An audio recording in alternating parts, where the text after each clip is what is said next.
Les poignets sont souvent en première ligne, mais la maladie peut aussi d'emblée toucher tous les membres. Oui, on le rappelle, une articulation, ce sont deux extrémités osseuses, regardez ici, recouvertes de cartilage. C'est ce que vous voyez là. Et donc ça, en général, vous le connaissez. Mais ce que vous connaissez moins bien, c'est qu'il y a également une membrane spécifique qui est là, qu'on appelle la membrane synoviale. Son but, c'est de faciliter les mouvements de l'articulation. Comment? En sécrétant en permanence un véritable lubrifiant des os, qui est le liquide synovial. Eh bien, en cas de polyarthrite, donc regardez bien ce schéma, en cas de polyarthrite, qu'est-ce qui se passe? Regardez à quel point cette membrane va s'épaissir et en plus va permettre la sécrétion à l'intérieur de l'articulation de substances. Et c'est ça qui va détruire peu à peu l'articulation. Alors on comprend facilement l'importance d'enrayer ce processus destructeur le plus tôt possible grâce à un diagnostic précoce, une voie sur laquelle les médecins ne cessent de progresser. Plus d'explications à l'hôpital de la Pitié-Salpêtrière avec Géraldine Zamanski et Fabrice Rimbaud. Tout d'un coup, subitement, douleur partout. On a l'impression de véritablement être passé sous un bulldozer, c'est-à-dire qu'on vous a roué de coups. Et là, on est complètement terrassé, hein, parce que c'est vrai, on devient quelqu'un dont le moindre geste au quotidien, se la main dans les cheveux, vous hurlez de douleur, dégrafer, je dirais simplement, un col de chemise. Hein, c'est aussi quelque chose, on a l'impression qu'on est en train de vous planter des coups de couteau dans le dos, dans les épaules, parce que vous avez mal partout. C'est assez quand même impressionnant. Ce démarrage brutal de la polyarthrite rhumatoïde fait partie des mystères que les médecins ne s'expliquent toujours pas. On n'a pas d'idée claire sur ce qui provoque la polyarthrite rhumatoïde et ce qui provoque cette maladie de la membrane synoviale. On a l'impression que dans la polyarthrite rhumatoïde, il y a un événement déclenchant, pourquoi pas une infection. L'infection, donc le système immunitaire donc, va s'activer de façon très intense au niveau des articulations. Et puis, pour une raison que l'on ne connaît pas bien, il n'y a pas de régulation. Ça continue à évoluer pour son propre compte contre des éléments de l'organisme qui, normalement, n'ont pas à être agressés par le système immunitaire. Cette inflammation attaque les os et le cartilage. Elle peut provoquer, si l'on ne fait rien, de terribles déformations. Un diagnostic précoce est donc indispensable. L'échographie Doppler permet d'examiner la membrane synoviale qui entoure l'articulation malade. Ici, cette ligne blanche correspond à l'os. Normalement, on ne devrait pas voir ces zones très noires qui représentent du liquide au sein de l'articulation. Ce liquide est créé en trop grande quantité par la membrane synoviale malade. Et d'autre part, on peut voir des petits points rouges qui signent l'existence d'une vascularisation anormale liée à l'inflammation. Cette transformation de l'articulation révélée par l'échographie est déjà caractéristique de la polyarthrite rhumatoïde. Un diagnostic qui pourrait être précisé par l'IRM. Une version miniature est justement en cours d'évaluation. Pour des patients comme Patrick, au tout début de la maladie, cet examen révèle des atteintes très fines de l'os. On voit effectivement chez ce patient, en défilant les images, au niveau des articulations donc métacarpophalangènes qui correspondent donc à ces articulations de la main, que ce patient il a des érosions au niveau du 4e doigt et on comprend tout à fait que ces érosions n'aient pas pu être vues en échographie parce qu'elles sont au niveau d'une zone qui est très difficilement accessible au niveau de l'échographie puisque l'échographie ne peut pas venir entre les deux articulations. Autrement dit, l'IRM apporte un argument supplémentaire pour utiliser d'emblée les traitements de fond capables d'enrayer l'inflammation. Ça affine très rapidement notre diagnostic certain, ce qui nous rassure quand même puisqu'on utilise des traitements qui sont relativement puissants, qui sont ce qu'on appelle immunosuppresseurs, donc qui diminuent les défenses immunitaires, qui ont un certain nombre de risques. Donc tant que le bénéfice est supérieur au risque, tout va bien, mais si on n'est pas sûr du diagnostic, on le donne à tort chez quelqu'un et qui fait un effet secondaire important, là on a un problème. L'IRM pourrait donc à l'avenir prendre une place croissante dans le diagnostic et le traitement précoce de la polyarthrite rhumatoïde. Voilà, vous avez vu cette petite IRM, il n'y en a que 2 en France. L'utilité est en cours d'évaluation, aussi bien pour le diagnostic de la maladie que pour le suivi des patients. Sachez juste que son prix est 6 fois inférieur aux IRM que vous connaissez, où le corps entier peut être examiné.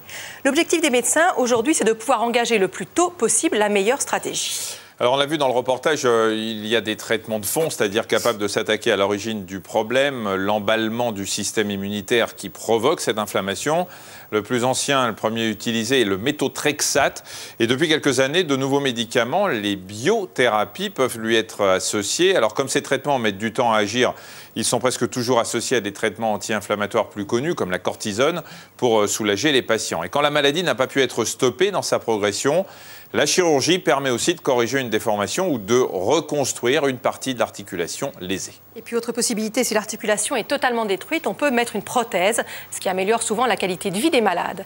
Mais l'espoir, c'est que les patients dont la maladie est diagnostiquée aujourd'hui n'aient plus besoin de ces traitements, grâce à un traitement justement très précoce. C'est ce que les médecins espèrent pour Cécile, qui est une jeune maman d'une petite fille de 3 ans et demi. Elle a rencontré Géraldine Zamanski et Fabrice Rimbaud. Écoutez-la. Allez, à nous. Il y a 2 ans, Cécile, kiné, est passée de l'autre côté du miroir. Allez. Un matin, j'ai plus pu marcher tellement j'avais mal à un pied. Et je pensais carrément que j'avais une fracture de fatigue. Et puis, j'ai commencé à avoir mal aux mains. Et donc là, ça a été, étant kinésithérapeute, l'élément que je ne pouvais pas supporter. Et du jour au lendemain, j'ai trouvé ça finalement insupportable. Donc j'ai été voir mon généraliste qui a directement embrayé sur une consultation de rhumatologie en fait. Et globalement, en février, le diagnostic était posé de polyarthrite rhumatoïde. À partir du moment où le diagnostic a été posé, j'ai eu tout de suite un traitement de fond, qui est d'abord le traitement de fond classique du méthotrexate, qui a été monté très vite en dosage, parce que les rhumatologues qui me suivent trouvaient que j'avais effectivement une polyarthrite un petit peu sévère. Et comme sa maladie restait encore très active au bout d'1 an, Cécile a bénéficié d'un traitement de fond plus récent, avec une action plus ciblée au cœur de l'inflammation. Tout a changé. En 4 jours, j'ai arrêté les anti-inflammatoires et j'ai commencé le sevrage de la cortisone. Alors qu'avant, ça faisait 1 an que j'étais et sous cortisone et sous anti-inflammatoire et je pouvais me passer ni de l'un ni de l'autre. Et j'étais très moyennement soulagée. Alors que là, du jour au lendemain, j'ai quasiment plus eu de douleur.